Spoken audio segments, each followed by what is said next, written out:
महमा नै डुबाए पनि माहुरी बन्दो रहेनछ माखो। महमा नै डुबाए पनि माहुरी बन्दो रहेनछ माखो।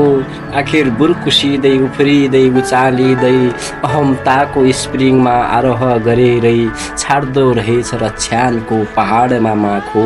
छाड्दो रहेछ रछ्यानको पहाडमा माखो। उसलाई बेकार लाग्दो रहेछ फुलको पराग, त्यसैले उसले फुल हेर्दैन र चिन्दैन र मन पराउँदैन सम्मुखका स्प्रियहरू। एकता मास एकोरिएर खोजिरहन्छ हलासभरि गुलाबका सुगन्धहरू माखो।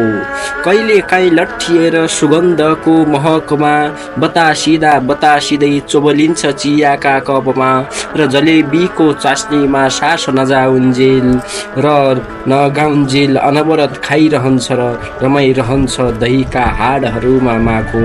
दहीका हाडहरूमा माखो। उसलाई गन्ध चाहिन्छ गु अनि फोहोर चाहिन्छ। उसलाई गन्ध चाहिन्छ अनि फोहोर चाहिन्छ। यस्ता विकारहरू महमा कहाँ पाइन्छ। यस्ता विकारहरू महमा कहाँ पाइन्छ। त्यसैले घर छोडेर फोहोरको भारमा जान्छ। त्यही मनोरञ्जन गर्छ र रमाउन आनन्द मान्छ।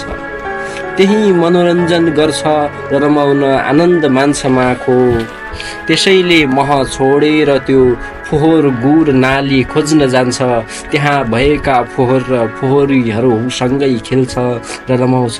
उसलाई मन पर्दैन शुद्ध र महको सुगन्ध, त्यसैले ऊ सुगन्धसँग दुर्गन्धित बन्छ।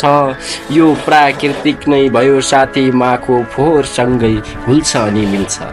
यो प्राकृतिक नै भयो साथी माखो फोहोरसँगै घुल्छ अनि मिल्छ। घर चाहिँदैन उसलाई फोहोर नै चाहिन्छ।